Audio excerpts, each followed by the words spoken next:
Hello, welcome to the garden, and welcome Dr. Gail to be here, and we're going to give everybody a couple minutes to catch up with us. Let me grab something first. Okay, fine.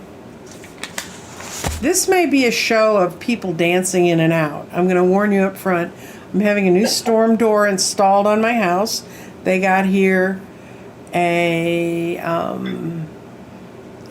an hour after they were supposed to really arrive, although they said it's between this time and this time. That's what they're telling me now. But anyway, so if I jump up, it's not that my house is on fire and I'm fleeing like Jeffrey. I am going to sign the little thing so the poor man can go away and do whatever else he has to do today. And it's freezing in my house because he's had the door open, and it's 20 degrees. And Juno's here. Hi. Hey, Juno. How you doing? And so I was just explaining that if I jump up and run away, Dr. Gail's going to vamp for me and cover for me, because I have to go and sign for my storm door that I bought for my kids' Christmas present, and it took them until now to be able to get a door in to be able to put up. So it's like that these days sometimes. So what we're going to do is we're going to start by lighting the candles. The opening for this candles is, this is the new year. It's 2022. Starting with the full moon, we light these candles to expand our visions, to give and receive heart-centered love for understanding in the coming times of change. Guide our hearts and our awareness to the most beneficial path individually and collectively, and to find the balance through the movement of all these frequencies. And boy, does it end up everybody's moving. So we're going to start this day. Oops. I'm going to turn away from you to get to the candles. This is day 1, 2, 3, 4, and Dr. Gail is day 5. And she and I were just discussing the fact that, just like, I'm going to cut the candles off from being on the screen because I find them distracting if I can figure out how to do that. Okay. I don't think I can figure out how to do that. So we get to watch the candles too. We get to watch them glow through the whole thing. Dr. Gail and I were just discussing, and 5 is her life path. Just like yesterday, Allie Martin, 4 is her life path. So we're going to... Oh, Susie's here. Hey, Susie. She's been trying to help me big time. Okay. And Helene Robinson, who loves the emojis. Helene, I really like that. And Annette and Lauren. And we actually have 10 viewers, which is good. I get a lot of people who watch this at night too. So Yes. we enjoy your input. And Dr. Gail and I are going to talk about her thing. If you don't know her channel, Skywalking with Moon, Dr. Gail goes out and she works with a lot of alien energy, alien frequencies. And one of the things I heard when I was looking at some of the information about increasing our frequencies and ley lines is, hi, Sharon Sipe, the Dragon Slayer's here. One of the things they said is that right now, one of the aliens are really here. They're already here. We just can't see them because our frequencies aren't high enough to be able to see them. So... And there are some that are living among us. Yes. Human. Oh yeah, there's hybrids that you wouldn't know unless you know, and I don't. I have enough trouble with people. So, anyway, so Dr. Gail's going to come and talk to us about her exciting things. I did a 12-month reading for her, and she's got some really exciting changes coming up. Do you want to share? Yeah, I mean, it was a great reading that Nancy Jean gave me. It was a 12-month reading, and you're doing those up to what, the end of January? I do them until the end of January, and right now I've got them on sale at $90 for the 12-month reading. So I would jump on it if y'all want to have a 12-month reading, because it was very insightful. I've got some big things coming up here in the future that I'm trying to absorb or trying to accept, that I will be moving to Mount Shasta within the next probably 6 months. I'm being called there to work with the energy, and I'm thinking it's with the ley lines.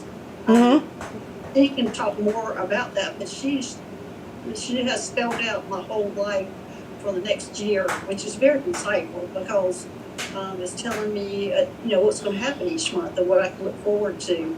And for me, I was lucky that I didn't have anything bad really for my year ahead. A lot of changes, but it's going to be good. And moving, I would never think I would be moving from the East Coast, but I will be. So, but yeah, I'm having that month-to-month reading. It will help you if you know kind of what's coming up ahead of you, and you can store a plan around it. So I really recommend it. It's a great reading. Thanks again, Nancy. It was delightful to do it for you, and with all this new exciting news about the moves and the changing sort of what your focus has been, it's going to be really exciting. Yes. Yeah, everything's changing for me as always. It seems like it's always changing, that I get a lesson here and then it's got to move on, and here's my next lesson, and I'm on the fast track of speed learning on what things I'm going to do. But this time, Mount Shasta, I needed to go there for energy, and there's supposed to be 6 of us that are doing some kind of energy work there. I guess I'll know a lot more when I get there, or when it gets closer. I'll probably find out a lot more what I'm going to do. So anyway, that's what you're saying. You can tell me a little bit more about the ley lines and things. And you said there's some that go through that area or went through that area? Oh, Mount Shasta is actually the root chakra, and the way people that look at the giant nodes, it's actually considered on our planet to be the root chakra, the equivalent of the Earth's root chakra. There is a chart you can find that shows where all the different chakras are on the Earth, and you're going to the root. You're going to the beginning. I'm surprised I'm not at the sky from the top. No. I need to be grounded. Well, we need your help grounding.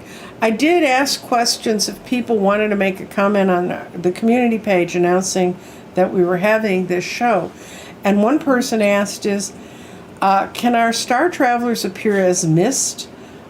Am I seeing something different? But I see things shifting and moving, and it's not, and her feeling was that it was that kind of energy.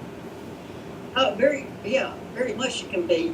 Our ET brothers and sisters come in all different forms, and especially when they're up in a higher dimension, when they get up to 6th, they're not really in their bodies as much of that time. It's kind of like a transitional time, if they have a body or not. But yes, definitely, mist can be them. That's coming to you. Yeah, because I was telling Dr. Gale that last night before I did a meditation before I went to bed, and I was asking about, following some conversations I've been having with different readers that are going to be part of this, about how all of us have different roles, and, what are we seeing in them and things. And I said, okay, whose energy do I need to tie to and understand today? Well, because it was Dr. Gale was my guest today, they said Dr. Gale. So when I went to sleep, and when I was almost asleep, I realized I was lifting out of my body and I was seeing misty creatures. That's why I was so amazed when I opened this up this morning and saw this comment. I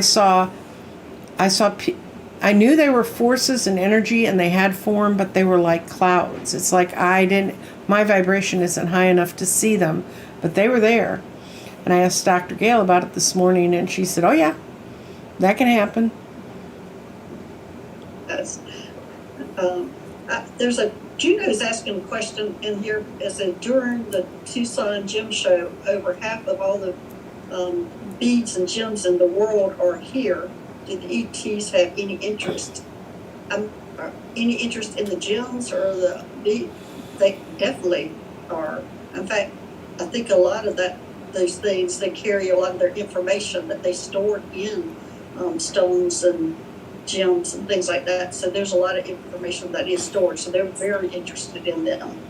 Yeah, and in Lemuria and Atlantis, they used quartz to store information, and there are certain kinds of gems they'll dig up, and they'll have inclusions that aren't like formed by nature, and they think it's old encoding that we just don't know how to read. Yeah. I had a reading with Medium Kim a couple of days ago, Mm-hmm. and that when she connected to my heart, that's what she saw in me was crystals in my heart. Well, as your vibration gets higher, that happens, and I understand for people who go creep around the fifth dimension, 5D. They tell me the chakras are in different places. So sometimes when people are going back and forth between those dimensions, their heart will beat funny because what it would be the root chakra in our dimensions goes to the heart. And if they don't switch back fast enough, it can cause you to have arrhythmias. So, and that actually happened to me. That's how I found out about it. Yeah, I remember you telling me that was kind of scary. I haven't noticed that myself doing. Of course, I'm not sure I would, but I haven't noticed anything physical at my heart. That's because they just don't kidnap you away. Like they tend to want to borrow me. Yeah, that's right. I'll go willingly. You fight. I want to sleep at night. I don't want to talk to those guys. Let's see. I wonder if any ETs go to the gym show. Oh, sure. Sure. See, yes, definitely. Yeah, they're definitely at the gym show. Usually, you can ask them telepathically if you see somebody you think might be from an alien or another world. You can say something like that, and you can telepathically you can ask them, "Are you an ET or an alien?" Either one, and you say if you are, raise your hand or hit your side or something, and they'll do that, and you'll recognize who they are. But the biggest way to see somebody who's human and who is an alien is usually you'll see it around the ears. The ears will look a little funny, and that will be your biggest indication. Of course, if it's somebody with hair, they're going to be hiding those ears. But in general, that's the part. I think that's the hardest thing they have to create is ears. So you can look at the ears. If they look a little funny, then it might be an alien. Mm-hmm. And then sure at the gym show that brings out all sorts of types of people. Oh yeah. Yeah. That'd be just fun, just sitting on the bench watching all the different people. Mm-hmm. That's true. Rockhounds are a world unto themselves. Yeah. So, anyway, did you have any other questions that came into you? That was the only one. That was the only one. Yeah, Okay. just are they missed? And then when I opened it up and I saw that, I went, oh yeah, I saw them last night. We must be seeing the same folks. Well, when you went out into the mist, what else did you see? Anything else at all? I traveled across space and I saw it was like two different stars. It's like I was moving very quickly towards this place. Then I just sort of landed on this place, which I presume was another planet or some kind of a spaceship. Okay, you gotta vamp, Dr. Gale. I gotta go sign for a door. Nancy Jean finally got her door that she's been waiting to have. Yeah, he She's can't. like that. Gina, okay, thanks for watching the skies. Yeah, be sure to watch the skies during the show. But anyway, Nancy Jean had an experience about going into the mist, and I got that she went to the planet Venus, and I have been on the planet Venus before, and it's a very nice, loving kind of planet. But she couldn't see anything because of the clouds and the mist. She wasn't allowed to see anything. But when I went on that planet, I was being escorted actually by my dog Moon. It's actually her home planet that she took me on that trip on Venus, and it was a beautiful planet. I mean, it looked very similar to Earth whenever you got out of the clouds and the mist, because it was very green and forestry, and there were several different species of people or ETs there that lived on Venus, and I only got to see one. So, and they were probably the most human ones, and that's the ones I got to see. But I didn't see any of the other ones, but I just knew because there was an area we went through that we had to hurry up and run, or not run, walk quickly, because she was saying that there were beings there that she was a little concerned about me. So we had to go through there quickly. But, hey everyone. Oh, hey Diana, I see you're here. Thanks for coming. Does anybody have any questions? We're here. We've already lit our 5 candles today, and today's is 5. And I just made my announcement that I will be moving to California, to Mount Shasta, probably within the next 6 months. I'm being called to go there, and it is something to do with the energy and the ley lines that I'm to go there. I'll get more information as time gets closer, but I'll be making the move there, and I'll be joining 5 other people, 6 people that'll be working with the ley lines or the energy in that area. Nancy Jean knows a lot more about that than I do, Well, so she can give a more out. I found it in the fact that she has 6 guardians going there. I was listening to a discussion of the labyrinth in Chakra Cathedral, which is one of the original ones, and labyrinths were a chance for people to go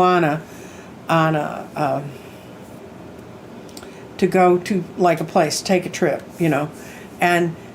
but they would walk in and then they'd place a stone in the center with whatever their intention was, and then they'd walk out, sort of like making an intentions list. But in Chartres, they had 6 doors, 6 little rooms that faced into where the labyrinth is, and they always had a priest or a nun or a person of religious order guarding the labyrinth.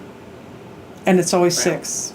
It's always 6. So there's a lot of things we do that we repeat that come from all sorts of different parts of the world. And I know that Shasta's a huge node. There's a lot of ley lines that run right through there. And like I said, it's considered the root chakra of the world.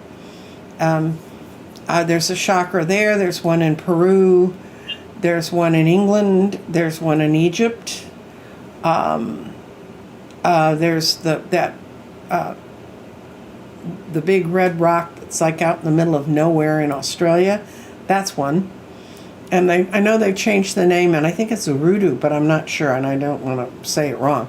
But there are these points, and just like we have the 7 main chakras, there's 7 main chakras in this, but then there's also 4 or 5 side chakras on the earth, just like there are on humans. So I think it all ends up to be 13 altogether. There's the 7 and 6, and that's important because if you study sacred geometry and study how all that math works, the chromatics work out to be 13 notes also. There, like on a keyboard, there's the white notes, the black notes, and then the next C, that's 13. So there's a whole, yes. Yes. And Juno put it down and wrote it very nice, and I still can't read it because my glasses are that crappy. Uluru, I think. And there are these sacred places, but it's where, when you get to those places, that's one of the ways they found where ley lines were. For those who don't know the history on ley lines, there are lines all across England, and they're just paths, and people can't close you off from their property. And people can walk all over England on these footpaths, and all these footpaths are very, very straight. So they're not made by animals or anything else. And there's a guy named Watkins in the 1920s who started following them and trying to figure out what they were. And he realized when he mapped them all out that they connected all the cathedrals, all the holy sites, and when they went down them, they were the places where the Romans had put their roadside temples and stuff. They were all along these lines. And also the henges are there, like Stonehenge. But there are other kinds of henges and other kinds of mounds that were all connected by these lines. And then they found out, that's one of the things Rory Duff's done. He's made a study of following all of the lines. Japanese mountain town.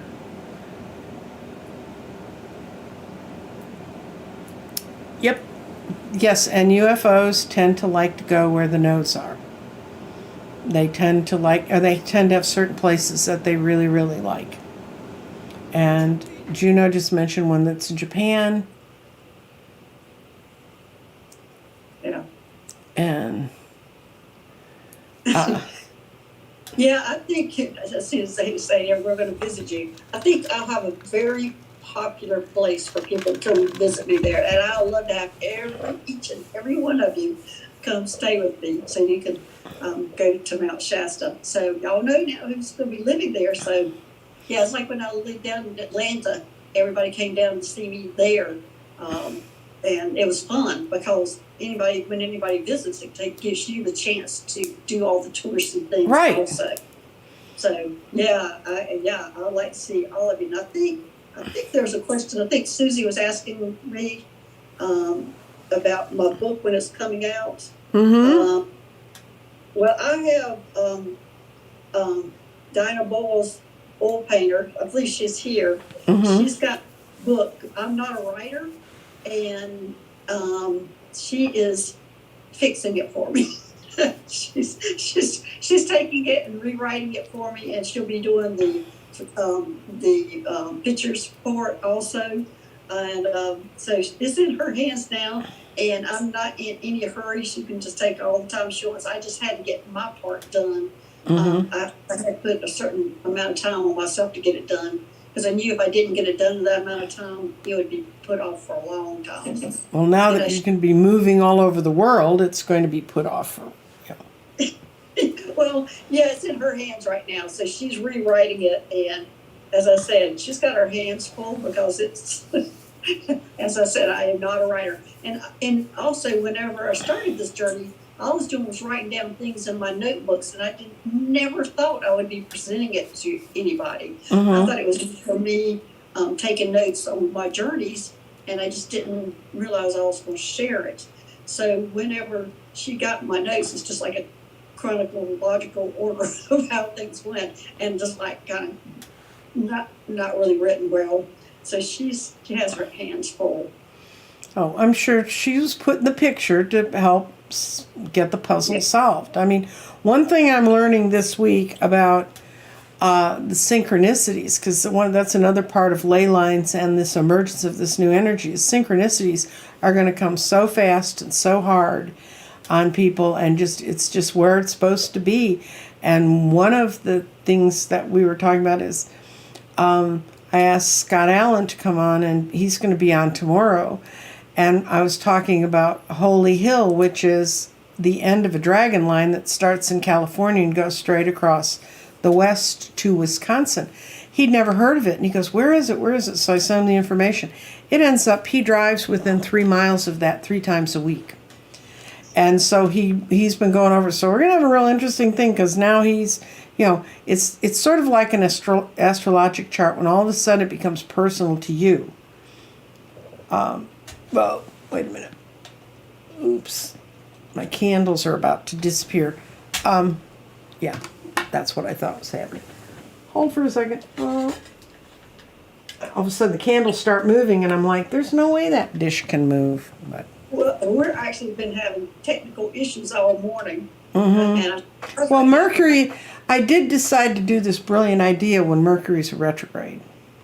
Well, I always have issues anyway, and there's some easy issues. They weren't terrible issues, but we have had a few issues trying to get here. And it was at the very last minute that we got on to go on time.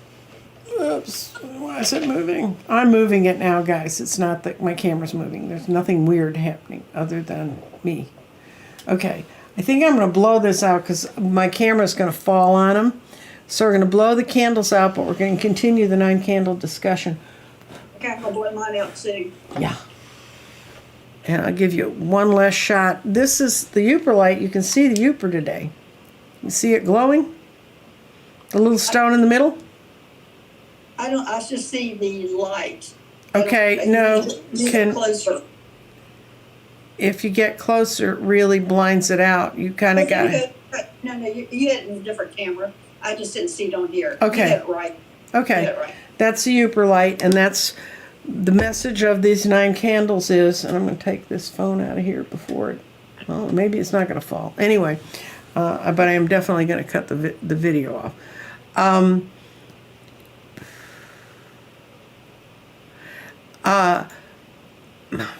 I thought I was going to stop the video.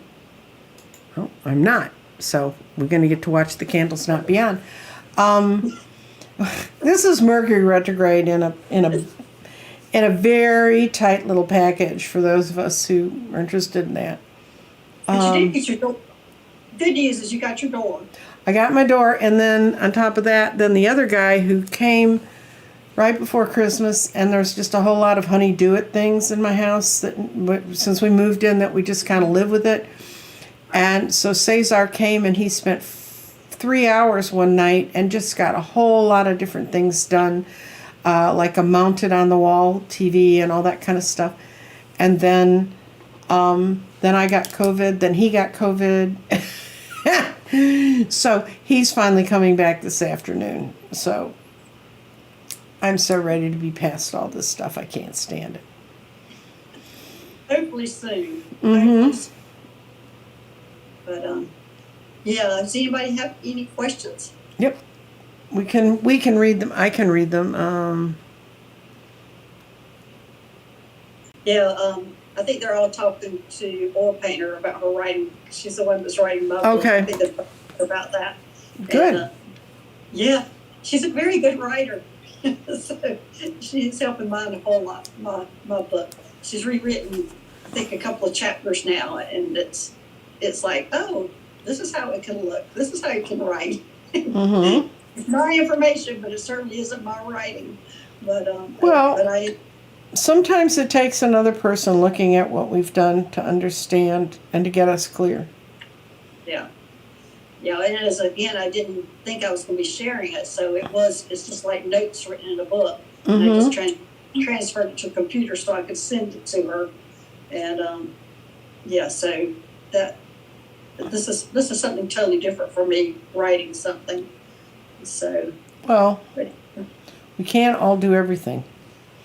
No. Can you tell us more about the Galactic Council? Oh, hey, Sam. Yeah, that's a Dr. Gale question. Yeah. The Galactic Council, there's quite a few of them. I have been on different ones, but I'm thinking I haven't been on the largest one yet. I've been on the one that was for First Contact, which we are deciding, or they had decided, which ET was going to be the first one that's presented to the world as officially an ET.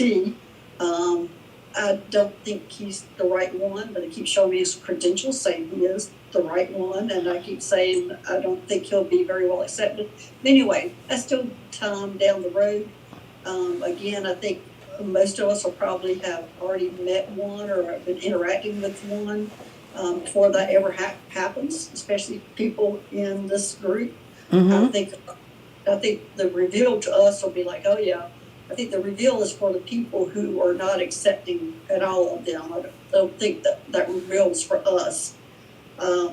Also, can you blush on that?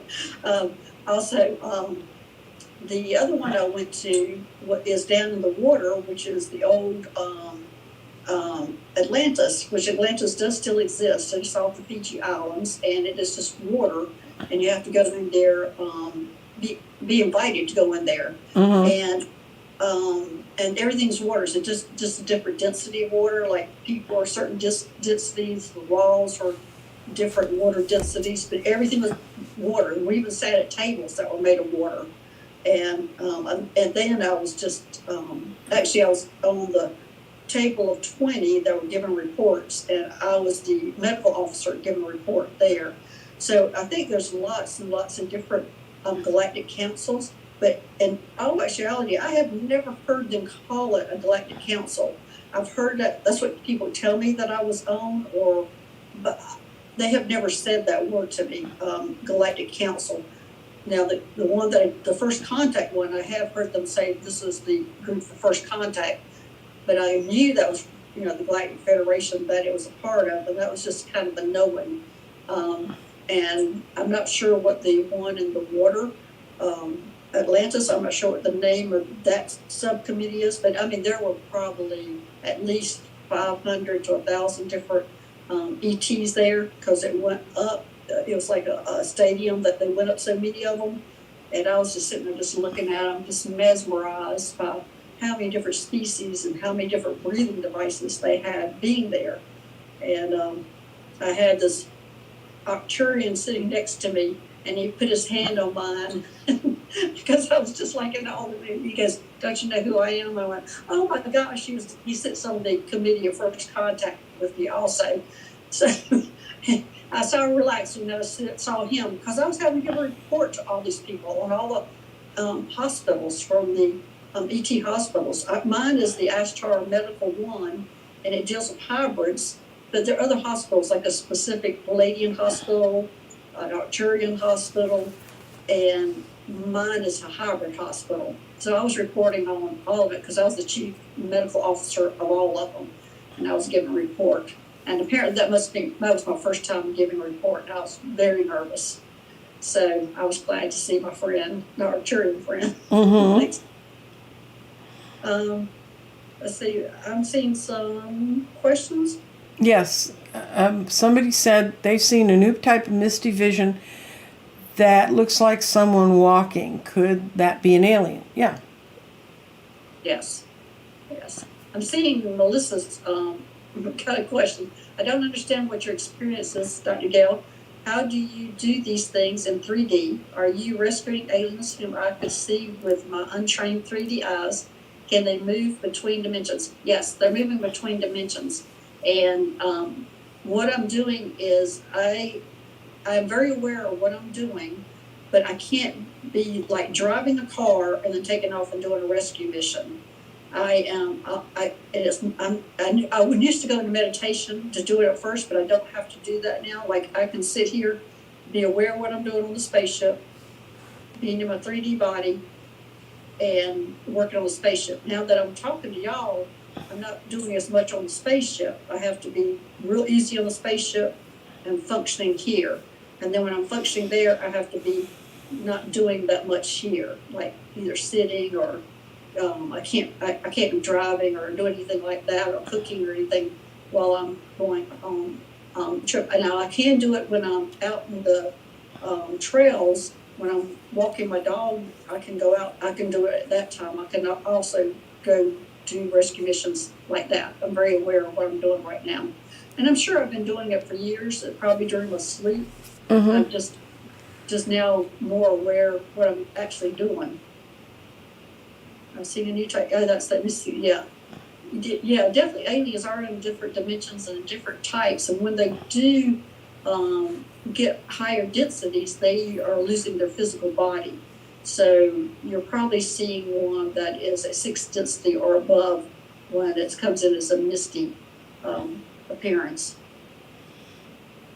Stemming from let's see, Juno, what did you say? Stemming from a meditation during a class of Dead Shade Medium, I seem to have joined by a very tall being that feels either ET or angelic. Oh, well, probably a Palladian, because Palladians have a very angelic feeling to them. And they're tall. They're tall. So I'm going to guess that yes, it was a ET, and it was probably a Palladian, because they do feel like angels. And it would be, their energy would be sometimes a little hard to distinguish between the two. But either one, that's great. He feels very protective. Yes, probably. Yes, that's good. I'm glad you have obviously you probably have a Palladium that's looking after you. Very good. Melissa has another question. Atlantis is in the Pacific. I thought Lemuria was in the Pacific Ocean and Atlantis was Atlantic Ocean. What do I know? Well, Melissa, I really don't know. All I can tell you is where I went. And when I went in, it was off the Fiji Islands.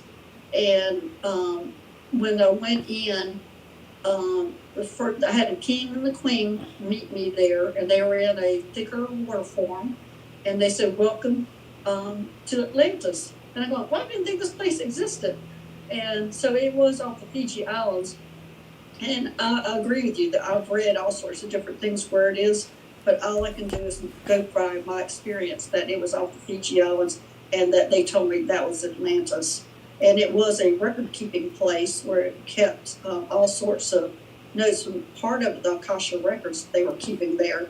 And there were records were all in different rooms, and different rooms were different thicknesses of water. So it was very interesting. And I'm going, well, why doesn't anybody know where this place is? And they said, you have to be invited in here. No one can find it. You have to be invited. Mm-hmm. So that's why nobody knows where it is. Well, I have no problem believing they could cloak it completely. I did look up Mount Shasta. Mount Shasta is considered the root chakra. The sacral chakra is Lake Titicaca between Peru and Bolivia. The solar plexus is the Uluru Kata Tijuda, which is probably just ruined that word. But that's in northern Australian territory.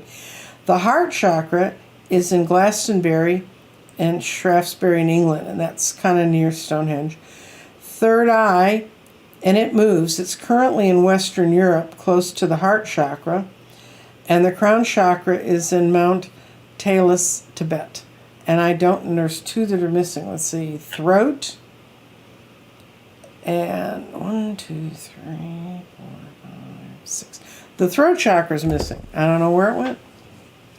Well, is it the throat chakra's moving also? I was going to say it's only the third eye, the only one moves. The throat chakra may have moved. I don't know. This may be a tourist people too. You know.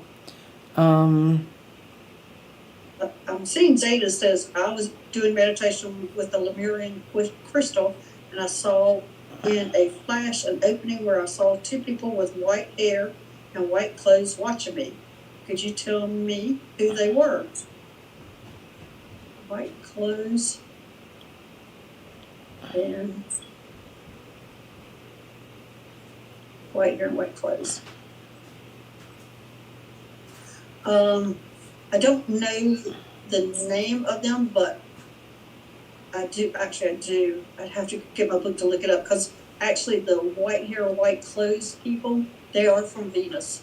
And my dog Moon is actually, that's where she originated from, was a white hair, white clothes group, and it was on Venus.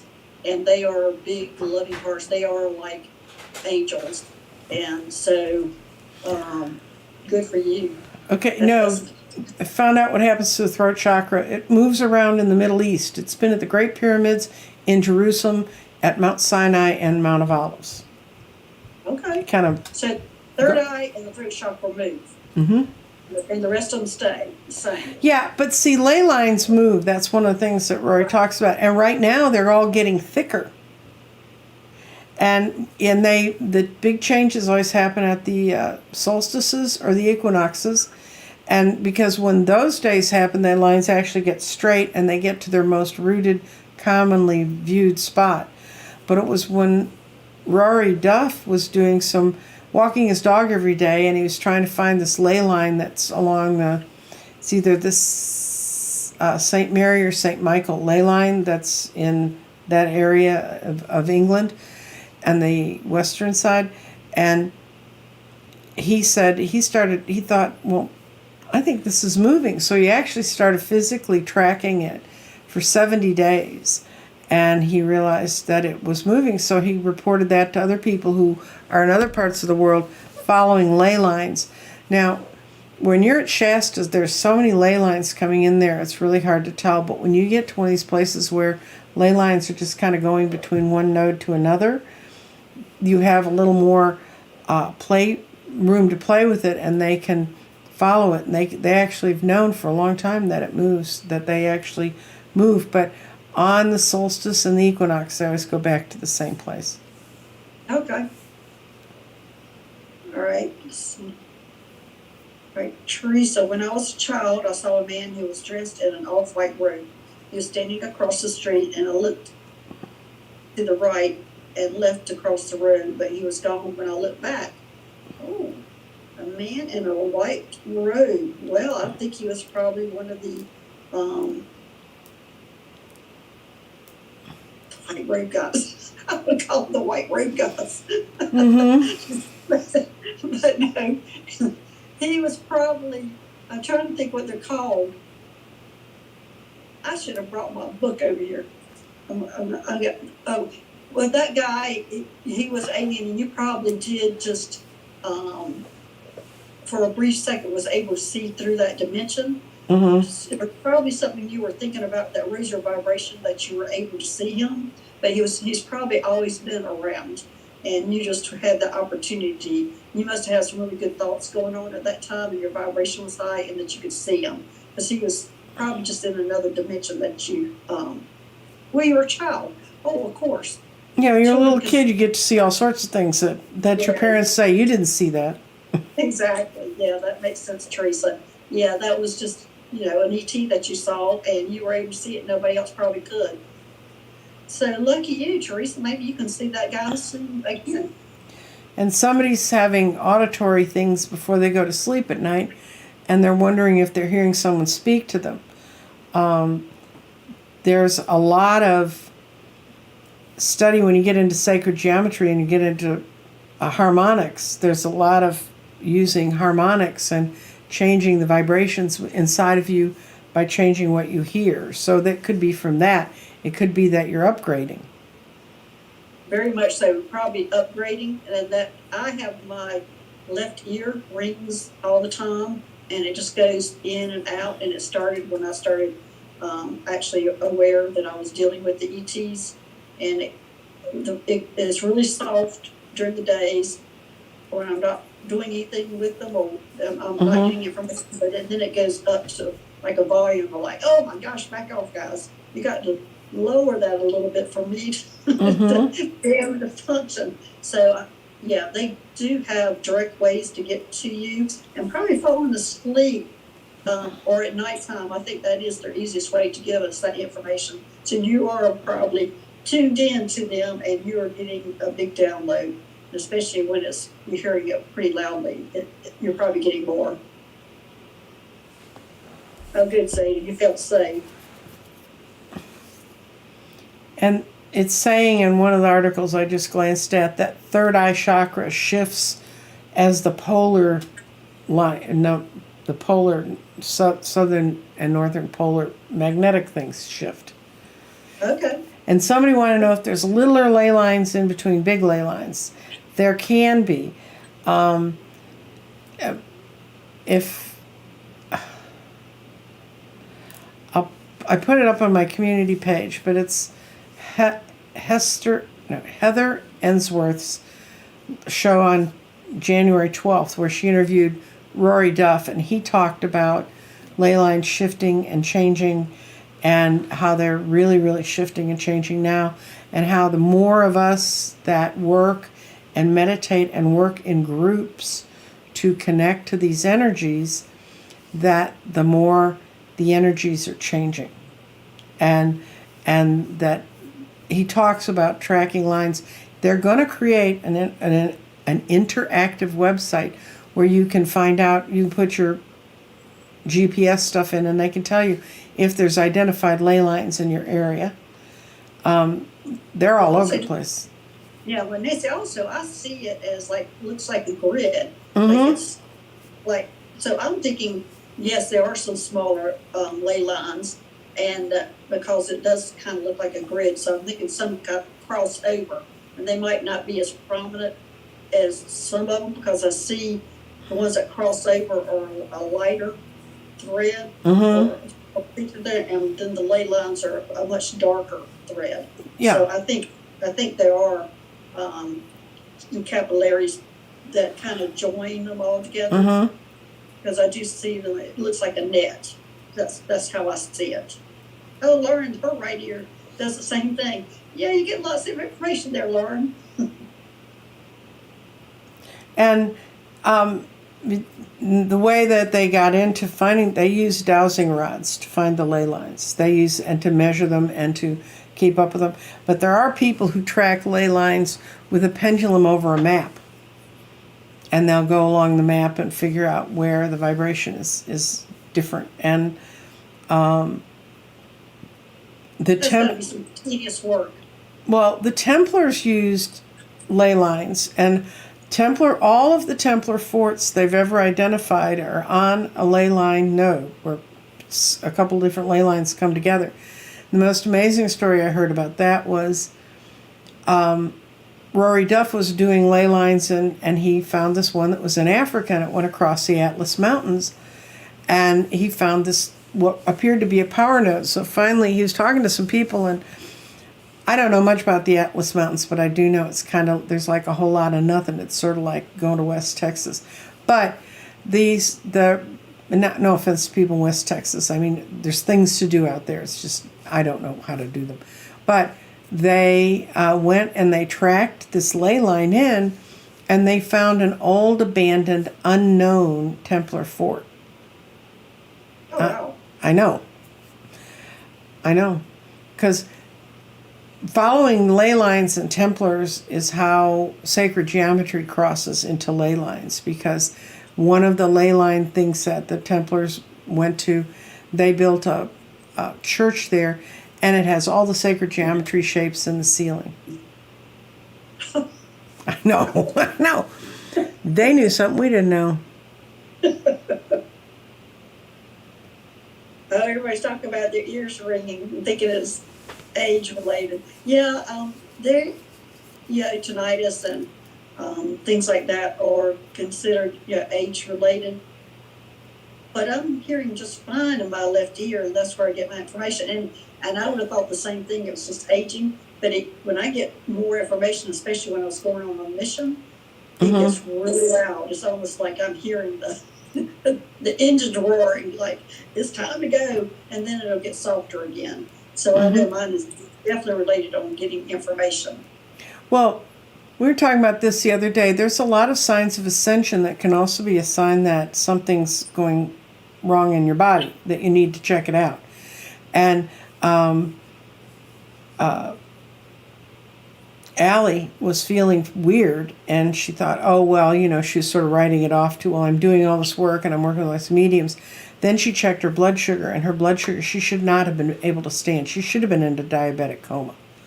So if you have weird symptoms and you can't figure out, a reason, if you can get them checked out. I have tinnitus, and it is an artifact from having had surgery. But where it came from, when they finally looked in my skull and saw what was going on, I apparently had a very small infarction right near my auditory nerve during my first pregnancy. I had really bad blood pressure. And it just never triggered anything. It just sat there until the anesthesia triggered it off. And I came out of the anesthesia, and they said, we have to wait 6 months, because sometimes anesthesia will do that and then it'll back off. It's never completely backed off. It's louder sometimes than others. But I know there is a real physical reason why some of the ringing in my ears. But trust me, the volume changes, those I can relate to downloads.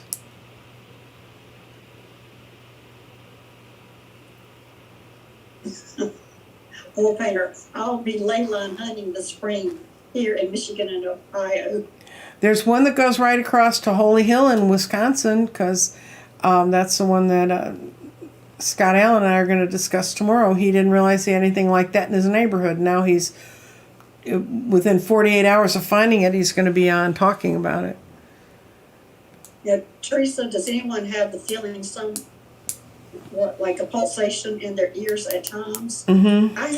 I have had that, Teresa, but I'm not so sure it was related to that. It could have been, but I'm not so sure.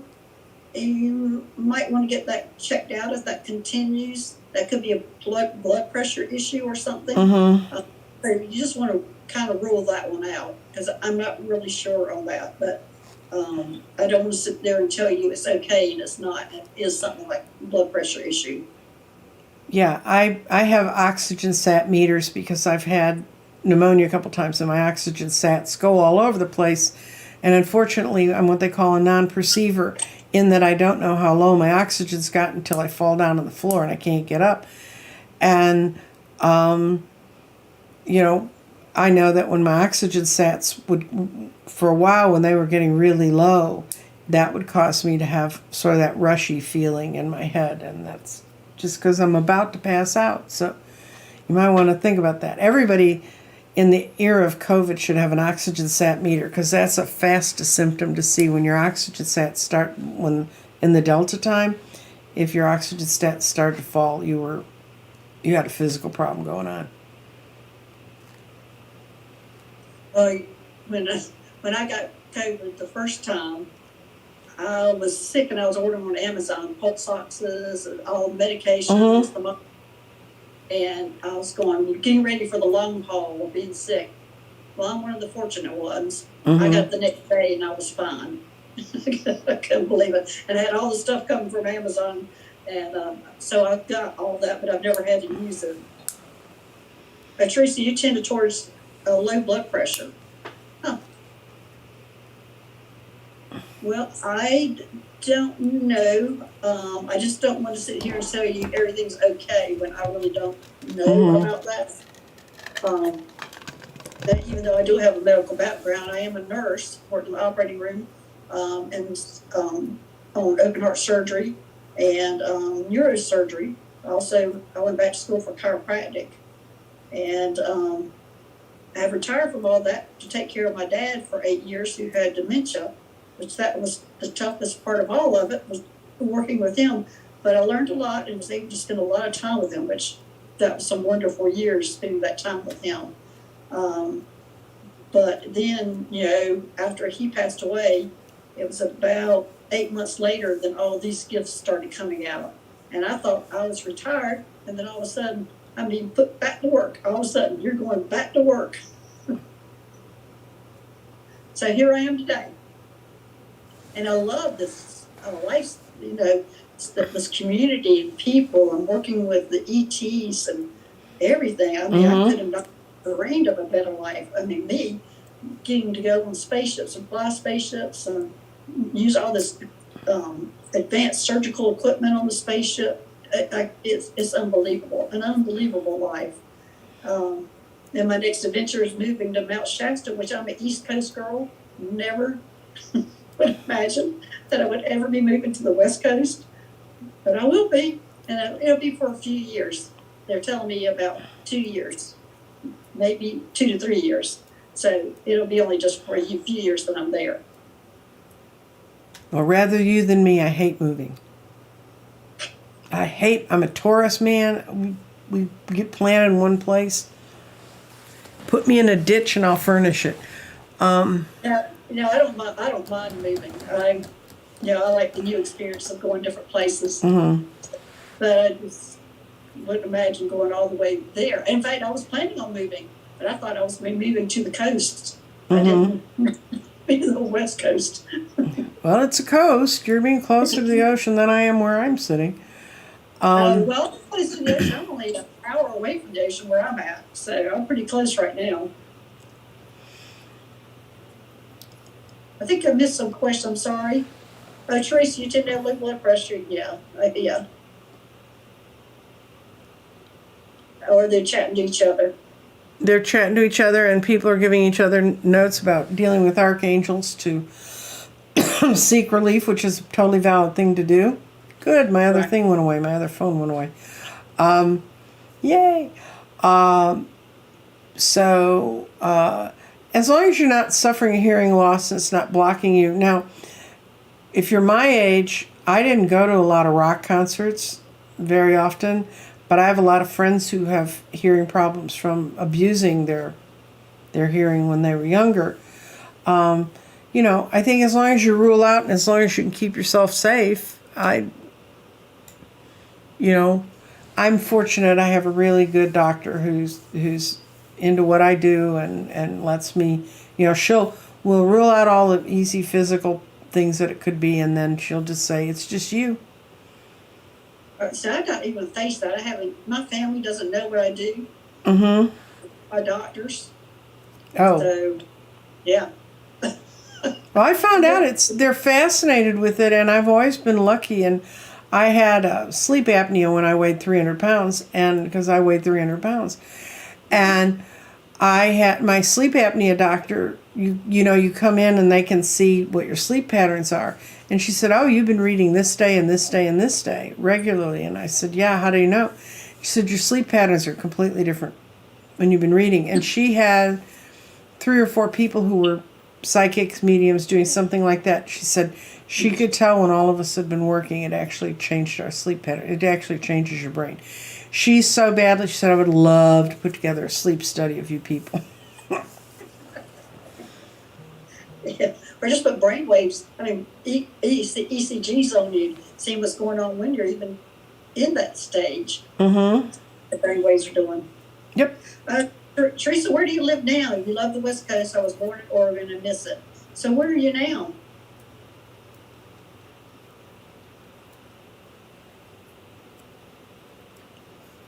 I'll be out there in the next 6 months to take it all out, because I will be going definitely to the coast. But I'm not sure. Anybody know how far Mount Shasta is from the coast? Don't think it's too far. No. Let's see. I am a water girl. Let's see. No, that's not going to do it. Mount Shasta. Okay, it's Mount Shasta, California, and I'm pulling out the map and trying not to get completely. It's not that far. I mean, considering it's north of Sacramento, but you have to be in the mountainy part. Yeah. So Teresa, you're in Florida, and you don't like Florida. That's a big difference. Yeah, Florida, West Coast Florida. is different than Florida. Yeah, I mean that's like I'm coming from South Carolina to California, so that's a big. I don't know that it'll be a big difference, but the distance is a big difference. I don't know if it'll be. I don't suspect it's me. Well, it will be different people because I'm in a. It's about 100 miles from the coast. That's not too bad. And that's drawing a map on a funky little thing and not even sure if that's the best way to get to where you need to go. So, Teresa has a question for you. What? Did you sleep better the days that you did your readings? Yes. I actually would have much more deep sleep. And recently, I don't know what's going on, but I've been having an hour to an hour and 15 minutes of the really deep sleep. And when I had sleep apnea, it was really bad. And you never really sleep when you have sleep apnea. So when they did the first time, they tested me to see if I had it. Apparently my oxygen levels reached brain damage levels 3 times in the first hour, and they said, we have to put a mask on you because, we can't sit here and watch you die. So I put a mask on me, and you're like, I can't go to sleep, and then you're asleep, and they let me sleep for 12 hours at the Sleep Study Center. They said I had the longest single run of REM sleep they'd ever seen. And this woman came in, she said, "You're my biggest one." She was showing it to me, and I was like, oh, okay. So, I'm always amazed at those places. So many people can't sleep outside their own bed. How people do, all those studies. Well, you do, you think you're not going to sleep, and then you do. But then once they put the oxygen mask on you, if you need it as badly as I did, I'll tell you how much of a difference it made. I came home the morning after I'd been, it was lunchtime when I came home from it, and my kids looked at me and they said, "Mom, what did they do? Your skin has real color," and, and then the first thing that happens is you start to lose weight because you can't lose weight if you're not sleeping. And right. So even without dieting, you lose a certain amount of weight. But And you just find out there's all different sorts of masks that you can use, and there's a lot of new equipment about it. But once I lost the weight, I didn't need it anymore because I was blowing my lungs out with it. I've been doing night watch. Alexa, is it impossible for you to radiate light for your community? I sure have been trying to radiate light in my community. Because I am like the blue dot in the Red Sea here in South Carolina. So I knew it's worse than Florida. I've been doing a night watch reading before bed. The same, better sleep is coming for me. Night watch reading. What exactly is a night watch reading? I have no idea, but it makes her happy. Yeah. Let's send more information about what It may be is. some sort of meditative reading to do before you go to bed. And I've been in Texas since 1967, and I have never figured a way to get out of this damn state. But, it's better to stay here and be a candle in, what's that song? This little light of mine, I'm going to let it shine. And I work to make things shine. Tracy, you're there because your husband in Florida, and you're homesick. Or how did you two meet? How did you end up in Texas? I went to school. Why did you choose Texas to go to school in? Because I was accepted at Wellesley, a school in Indiana. I'd been accepted on the West Coast, but the fights about Vietnam were starting. My father said, "You're not going there." And then somehow or another, my parents found SMU because I wanted a theater department. It had a good theater department. And so I signed me up. They said, fill out the paperwork. And so I did. And the weekend if you got early admissions, that you had to send them your thing saying, I want to be admitted now, and then you didn't have to worry about the rest of spring.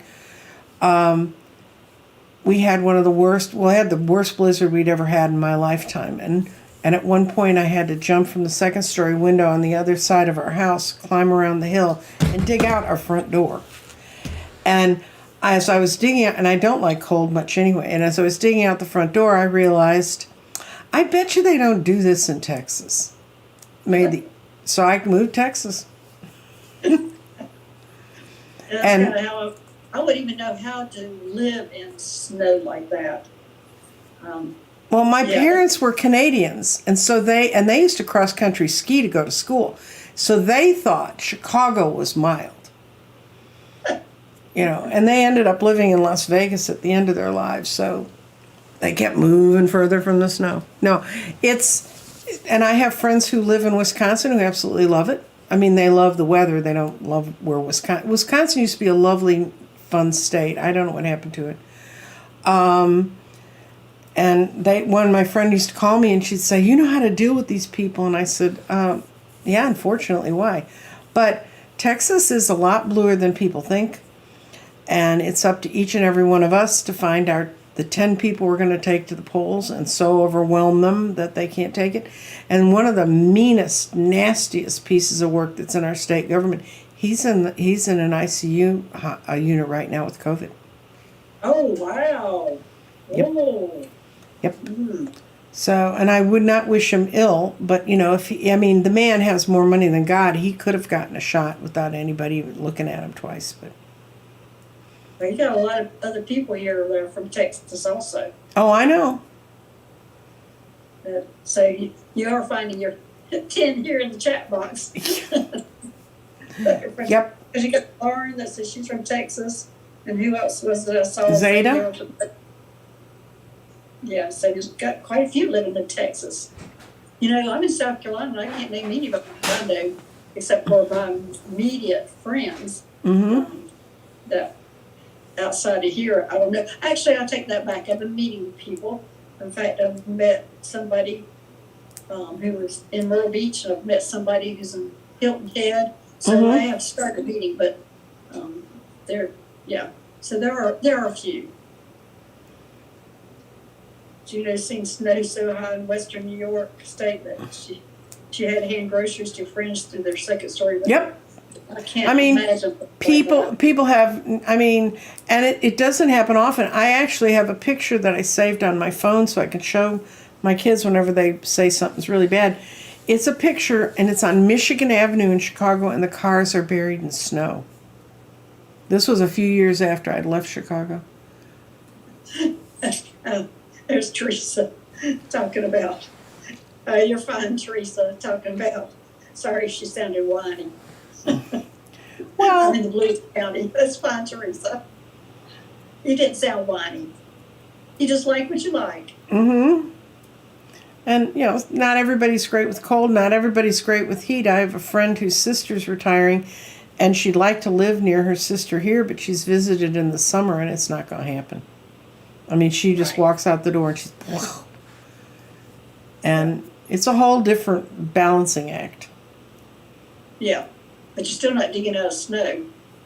Well, we get snow, and it's really, I tell you what, I'd rather live in a blizzard in Chicago than have 2 inches of snow and be in Dallas. Let me tell you, the people here. Well, it might snow here tomorrow night in South Carolina. My dog Jezebel, she's 6 years old and she's never seen the snow. Oh, okay. We have a slight chance of having snow.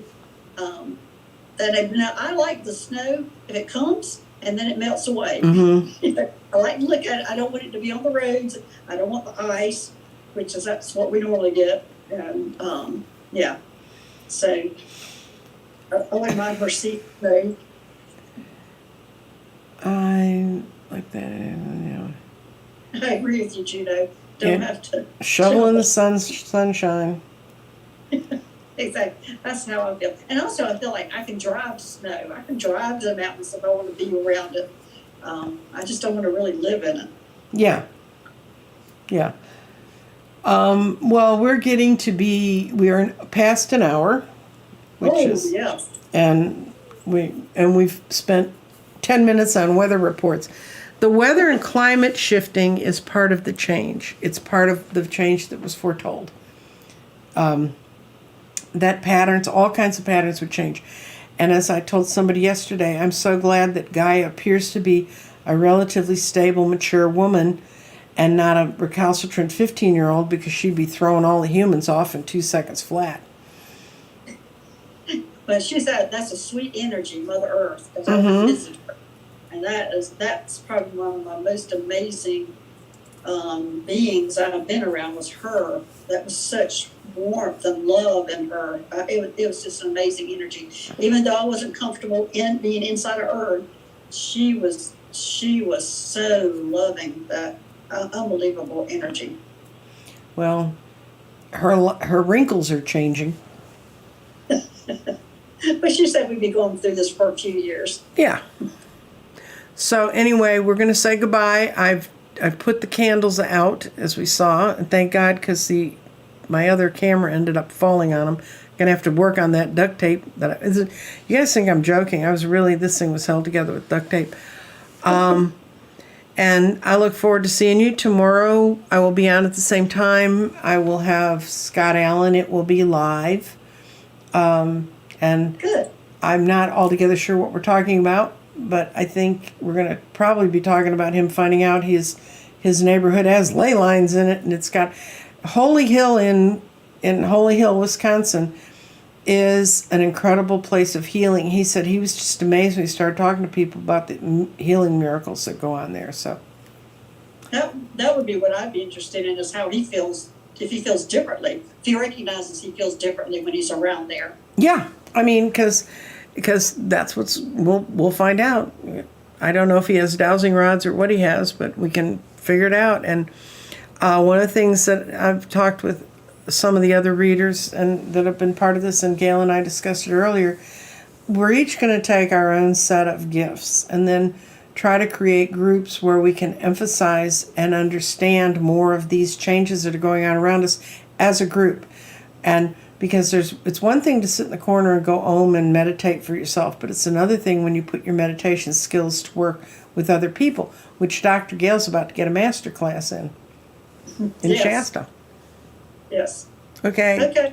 Aloha. Bye-bye, everybody.